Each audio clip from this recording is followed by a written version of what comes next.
Magandang araw mga kababayan. Welcome back to our channel, kung saan tinatalakay natin ang pinakabago at pinakaimportanteng balita tungkol sa modernisasyon ng ating sandatahang lakas. Sa videong ito, pag-uusapan natin ang pinakabagong maritime patrol sa pagitan ng Estados Unidos at Pilipinas, ang ikawalong pagkakataon ng kanilang joint patrol sa karagatang sakop ng West Philippine Sea. Ano ang layunin nito? Anong mga barko at eroplano ang lumahok? At bakit ito mahalaga sa ating pambansang seguridad? Ito ang buong detalye, dapat mong malaman. Pero bago tayo magsimula, tandaan natin na ang matatag na Pilipinas ay hindi lang nabubuo sa lakas militar, kundi sa maayos na pamahalaan, paglaban sa korupsyon, pagtanggi sa political fanaticism, at pagsugpo sa fake news. Mahalaga yan para sa tunay na seguridad at katatagan ng bansa. Noong July 16, 2025, isinagawa ng Armed Forces of the Philippines, AFP, at United States Indo-Pacific Command, USINDOPACOM, ang 8th Bilateral Maritime Cooperative Activity, o MCA.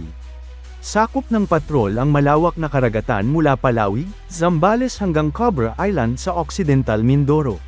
Sa madaling salita, strategic itong ruta na malapit sa mga pinakadelikadong bahagi ng West Philippine Sea. Sa pagkakataong ito, lumahok ang bagong komisyong BRP Miguel Malvar, FFG-06, ang ikatlong misyon nito mula nang ma-activate noong May 20, 2025. Kasama ng Philippine Navy ay ang USS Curtis Wilbur, DDG-54, ng US Navy at dalawang Philippine Coast Guard ships, BRP Cobra, MRRV-4409, at BRP Suluan, MRRV-4406. Hindi lang barko ang lumahok, air assets rin ang ginamit. Mula sa panig ng Pilipinas, AW-109 helicopter para sa aerial surveillance at ship-to-ship coordination. C-208B aircraft para sa maritime domain awareness. PAF search and rescue aircraft para sa emergency response drills. Mula sa Estados Unidos, USS Curtis Wilbur, isang Arleigh Burke-class guided missile destroyer. P-8A Poseidon Maritime Patrol Aircraft, isang high-tech surveillance plane na kayang mag-monitor ng malawak na karagatan at subsurface activity. Kompleto ang setup, sea and air coordination na pang high level. Ngayon, alamin natin kung ano ang ginawa nila sa patrol na ito. Hindi lang simpleng paglalayag, may mga crucial operational drills na isinagawa. Una, COMMEX Communications Exercise para matest ang kanilang communication protocols. Importante ito para maiwasan ang miscommunication sa tunay na operasyon. Pangalawa, Maritime Domain Awareness, MDA, at contact reporting ito ay para mas mapabuti ang pagkilala at pagsubaybay sa mga vessel sa paligid, lalo na't may mga illegal na aktibidad sa West Philippine Sea.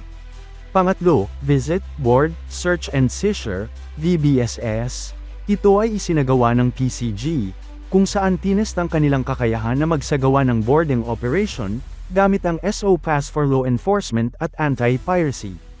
Pang-apat, Division Tactics, DIVTACS, at Officer of the Watch, OOW, maneuvers. Dito sinanay ang mga barko para sa coordinated movement at tactical formations, isang mahalagang aspeto sa modern naval warfare. At panghuli, PHOTOEX at FINEX Photo Exercise bilang visual documentation ng formation sealing, at finish exercise kung saan pinagsama-sama ang lahat ng natutunan sa isang simulated combat or rescue scenario.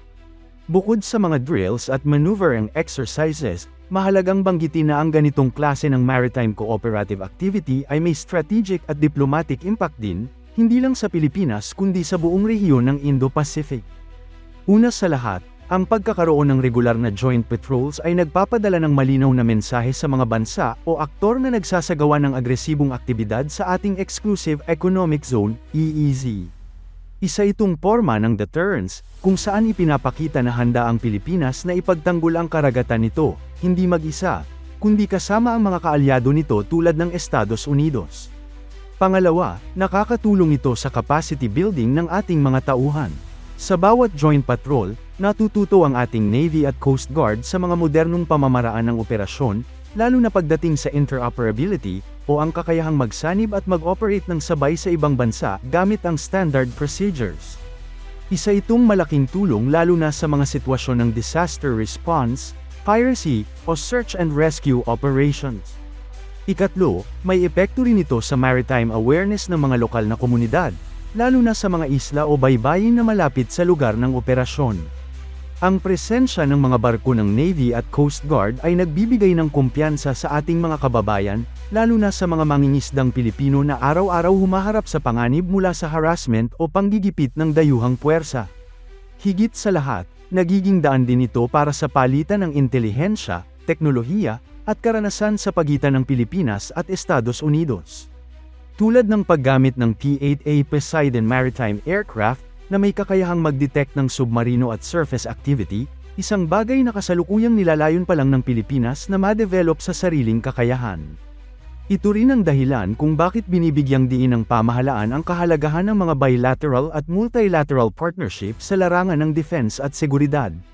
Sa panahon kung saan mabilis magbago ang dynamics sa South China Sea, ang tuloy-tuloy na pakikipagtulungan sa mga kaalyado ay hindi na opsyon, ito ay isang strategic necessity. Ang lahat ng ito ay hindi lang basta pakitang gilas.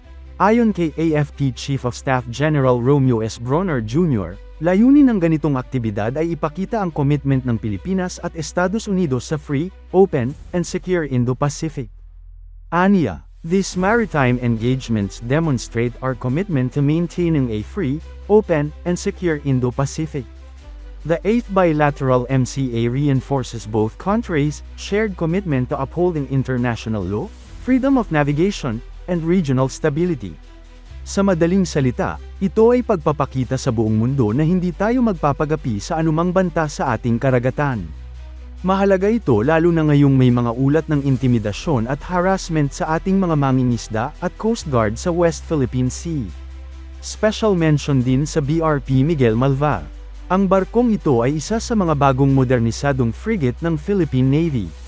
Mula nang pumasok ito sa active service nitong May 2025, agad itong nagpakitang gilas sa 3 sunod-sunod na operational missions.